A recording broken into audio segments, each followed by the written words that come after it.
Alright guys, we're here with the man himself, Dave Meltzer, post UFC 200. Dave, give us your thoughts on the show. Did you enjoy the show?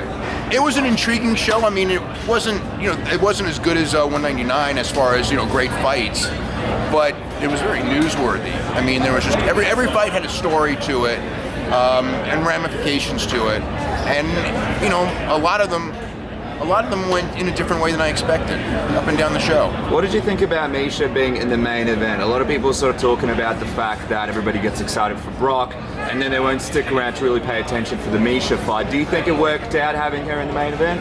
It didn't really matter. No, but I looked around to see if there were empty seats, and there was 100 empty seats. People really didn't leave before it.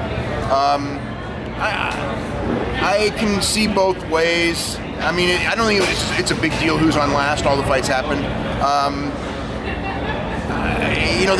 It was more. I don't know.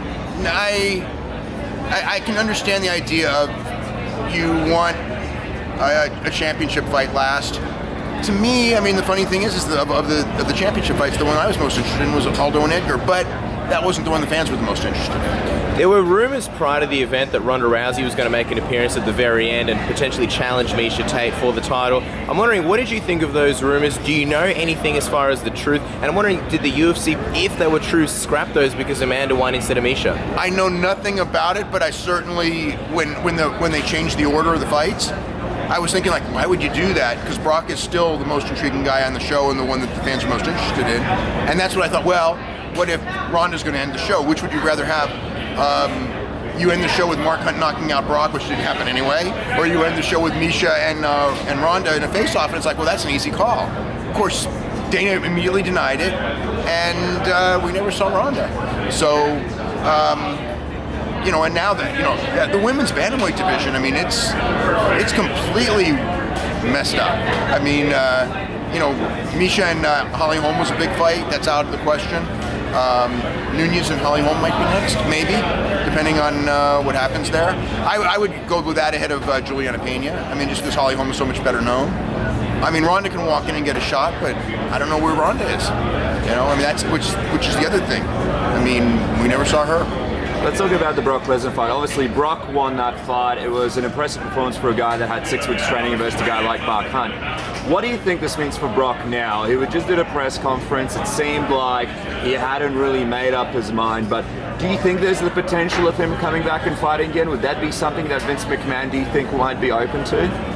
It's hard to read Vince. I think that Vince would be open to it just because of the performance here, and also the fact that I think he really helped himself for pro wrestling. I mean, I know that they plugged his match with Randy Orton. If I'm Vince McMahon, I scrap those plans. I think that Brock should be, in the main event at SummerSlam, because there's nobody bigger than him right now or hotter than him coming out of this. As far as I thought he looked really impressive. He went 3 rounds. He didn't get tired. His wrestling was good enough to beat Mark Hunt, who's not, Mark Hunt's a strong guy, who's not easy to take down, and Brock took him down several times. It's could Brock have beaten Cain Velasquez today? I don't think so. But if Brock, had a lot of training time and everything, the one thing Brock, he's so big and strong and fast. I mean, he's such a great athlete. And he stayed in there for the punches. I mean, I think that the only thing I say with Brock is, I think that Brock, a lot of people, even as good as Brock did in this last run, there were a lot of people who made fun of him and stuff. Oh, he can't take punches. Oh, he was gifted this and this and this. It's this guy came back after 5 years against a tough guy with Mark Hunt, probably the hardest hitter in the heavyweight division. And he didn't back down, and he didn't cower from any punches. And he beat him, and he just stopped a lot of guys with that ground and pound. A lot of guys. Let's talk about the actual pay-per-view buy rate. Obviously, 100 set the record.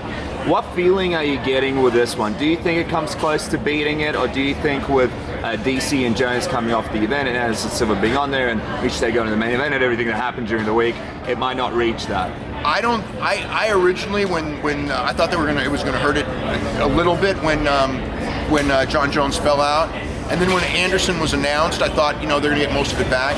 But today, just seeing the way people were talking, and also probably from watching ESPN all day, there was so much talk of this show, and a lot of it was because of John Jones, that I almost thought the awareness of the show to the casual public was even stronger, because it's from Wednesday till now, it's been nothing but the talk, whereas before, had John Jones not fallen out, it would have been less talk.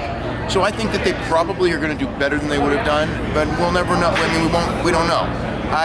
My gut is it's going to be one of the biggest. I think it'll break the record. I think it'll break the record. Yeah. Well, check out his excellent work on the Wrestling Observer and MMA Fighting. Dave, always a pleasure. Thank you so much for your time. Okay, anytime.